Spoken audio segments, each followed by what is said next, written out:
I'm Kelly Spolsky from Thunder Bay Live, and we're here with Mr. Doug Powell. And why are we here today? Because I'm running for McKellar Ward. Okay, and that's here in Thunder Bay, obviously. Yes, it is. So what prompted you to want to run in McKellar Ward? Well, this city definitely needs a change. Things are a mess. Our infrastructure's a mess. People are hurting. The taxes are way too high. You go to the south end of town, the roads haven't been done in as long as I can remember. That is a huge issue in our city. Exactly. Driving down Water Street, you have to wonder if your bumper's following you. Well, you take Syndicate Avenue, okay, which is just up from the courthouse. Yes. Now, my grandchildren live down there. We go for a walk. Now, if you were to ever drop your keys or your cell phone on the sidewalk, there's cracks there. And when you go to look through there, you take a flashlight and you look in there, and you have caverns under the sidewalks. What do you literally. mean? It Sounds kind of scary. It is. It is. When you look in there, that's why you see in some places they've got those orange markers there to keep people away from it. Well, if you look underneath there, there's cavities underneath those things that are huge. Wow. So if you lose anything in there, it's gone. So. Yeah, that's what I mean. Like, and these are underneath the sidewalks. That's really just, scary. and that's everywhere in the south end of town. That's on Syndicate Avenue. It's all over. That's on the south side. That's in Westport. That's everywhere. The roads haven't been done. I can't remember how long in that area. It's very noticeable. You know what I mean? The roads are just, you know, I've never seen roads that bad, even through the southern states. No. You know what I mean? Like where things have been let go for ages and ages. The roads are just deplorable. No, when you get elected, or if and when, how can you make the difference?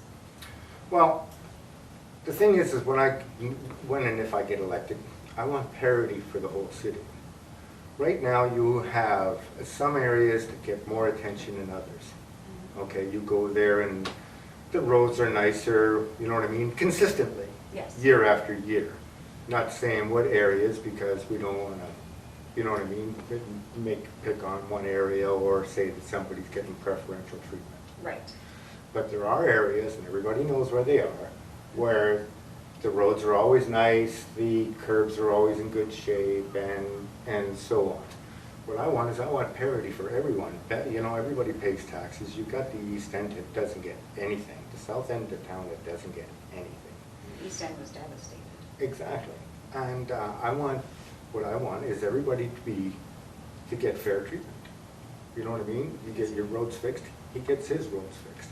So if there's a priority, then what happens is you do the worst first. If those roads are in good shape, then we don't have to address that area yet. I want the worst done first. Right. Okay? It's not a matter of who wants what done. I want the worst done first. That makes sense. You know? That's what you do with anything. You know, you take everything back to basics. Right? It's the same thing what we have to do with the city infrastructure, with our tax base. You know, with our tax base. We have to sell this city as a tourist place. That would make sense. You know what I mean? We have beautiful lakes all around this area. Oh, very much, yeah. Okay? We have Chippewa Park if we were to expand it and to make it into a real showcase. You could get lots of people to come into town. You know what I mean? Around here we have a gold mine, okay, that is not being tapped or used. It's just sitting there. And I know when you're coming to Thunder Bay, and we've been promoting our waterfront. So That's- welcome to Thunder Bay. Here's Water Street. Exactly. And the thing is that they want to put an event center. Now, I'm not against an event center, but I'm not for it either. Okay, right now we can't afford it. All right, we have to deal with what we need to fix first. This is an overpriced, it is overpriced when you consider everything else, right? And you look at when we had the Blues Fest, or you have any kind of other event down there, we can't evacuate 4,000 people every time there's an event downtown. Where are you going to put them? How are you going to get them out there? Every time there's a hockey game or a concert, you know what I mean? What's it going to cost the city for police? Where exactly do they want to put the event center? They want to put it right downtown, right where the bus depot is right now. Okay, yes. Okay, tear out those other buildings, and they want to put it right smack where the bus depot is, right beside the Port Arthur, or the hotel there. Okay, and that's where there's an electrical. Yeah, right, they have to remove the substation. Okay, so I know exactly where that is. Exactly, so now that's another issue. That substation has been there for I don't know how many years. I think Okay. 1901 it was. Right, now there's gonna be a lot of remediation that has to be done there, because those transformers over the years have leaked and leaked and leaked and leaked. Okay, now those are all PCBs. And we don't know how deep that stuff has gone, how far the remediation is gonna have to go. So there's another study that'll have to be done. Exactly, so this isn't just rip it down and put it up. See, I There's a I wasn't whole- aware of that. There's a whole bunch of logistics to go into it, and, you know, like when I asked Mayor Hobbs online numerous times about the logistics of this project, he wouldn't answer me or couldn't answer me. Is there stuff available online that, say, I could go to and find out? Well, there's phase 2, and there's now the pretty pictures in phase 3, right? But there's no real details. All there are is vague numbers, you know what I mean, which are what I call convenient numbers. Does city council have people that are actually looking into this for the community? Well, what they have is they have consultants, but these guys, it seems that they're all on Viagra when it comes to this event center. Wow. That's an awesome way to put it. Well, I follow you. well, that's what I mean. You know, like not all of the councilors are, but some of them, I'll tell you, I swear, when it comes to the event center, they're taking a little blue pill. Okay. So, yeah. I know when I asked one of the councilors, I received a straight answer from them, and Thing is, you can't get a straight answer.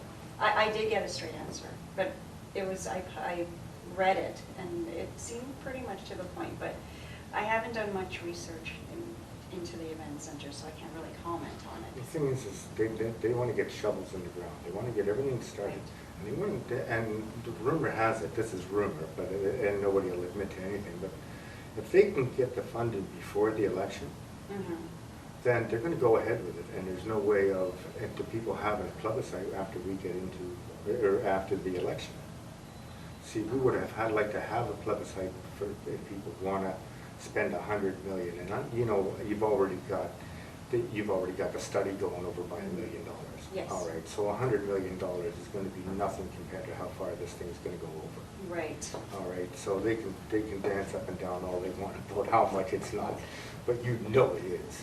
Well, even Okay. an environmental study into the PCBs. Exactly, but you know, and they're going to stand there and they're going to smirk and smile and say, "Oh no," but you know it is. Well, that's a good way to put it. Straightforward. Well, I can yeah. appreciate that. Yeah, and then there's the other issue that I brought up that nobody seems to worry about either. You've got all of these people that are living in the hotels right across the street, the Waverly, Right. okay, and the Shoreline. Mhm. Now, they're going to end up being displaced because Why? those hotels, well, the Shoreline, they're going to end up needing that for parking.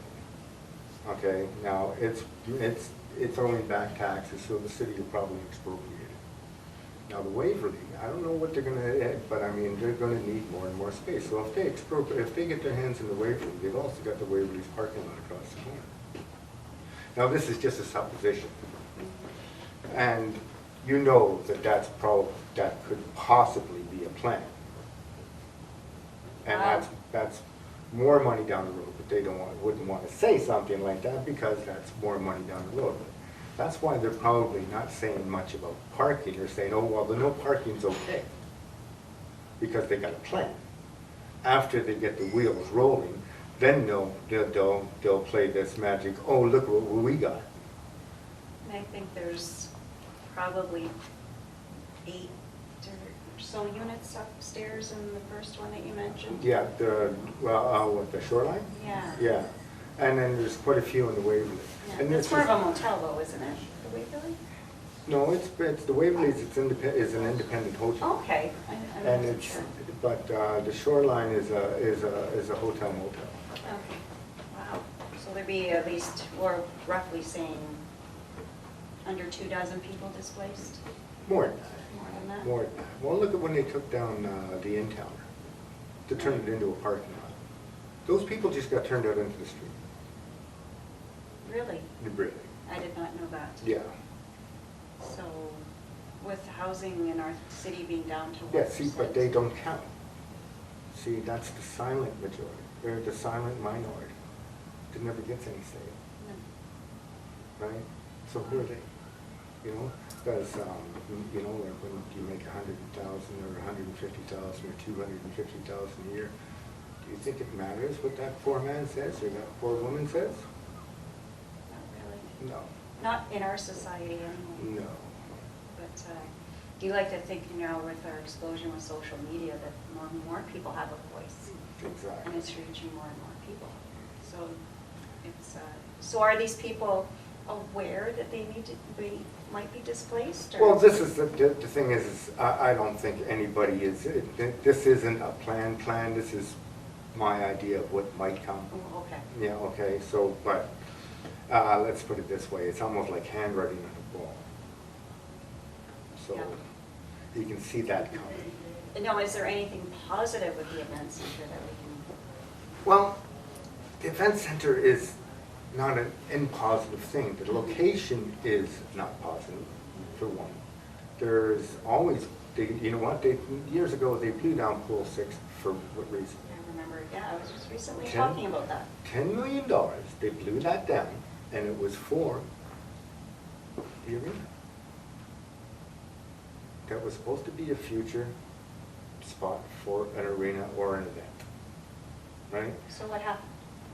Well, somewhere along the line, when they continued with the waterfront development and they decided to get into condos, you know what I mean? And then one thing snowballed into another, and now they're going to get into a hotel down there, you know what I mean? And it started to get into this privatization. You know, it's no longer public now, it's privatized. Right. Okay, so it's no longer ours, it's theirs. Okay? This is business. Okay, now you're seeing where the other hand's getting scratched here. Yes. All right? And there's probably people sitting in chairs right now not happy the way I'm talking. Or they'll be not happy the way I'm talking.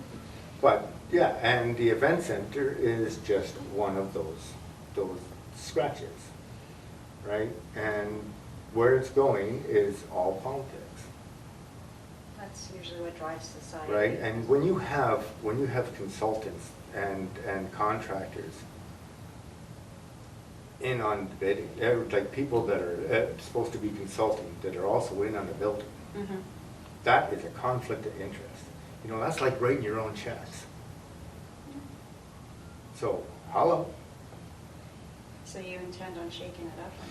I shake it up already. There you go. Well, is there anything else you'd like to add for us here at Thunder Bay Well, Live? other than that, well, I'm completely into social justice. Okay, we have to do a lot more about the problem we have with street people, the alcoholism in Thunder Bay, and the lack of housing, and the condition of our housing. Yes. But what we also have to do is, this city gets plenty of money coming in. The problem is, we have money coming into a large bucket. You gotta look at that bucket. It's a big, huge bucket of money coming in, right? Now, you've got funnels on the bottom where it's supposed to go. Right. But then you have all these holes where you have all these succubus sucking it out everywhere. Okay? Now what we have to do is we have to find all these succubus and nail them. Get them off the money bucket. Right? And that means, and if they're stealing the money or they're embezzling the money or whatever they're doing, then we prosecute them. Right? What we have to do is we have to take everything back to basics and clean this city up. That's an awesome idea. You know what I mean? And that's to be straightforward, straight up, honest, and not to take no crap from nobody. Sounds good. Well, Doug, I'd like to thank you so much for being here on Thunder Bay Live. Well, I'm glad that you've invited me over. This is awesome. And this is Doug, and I'm Kelly, and thanks for watching Thunder Bay Live.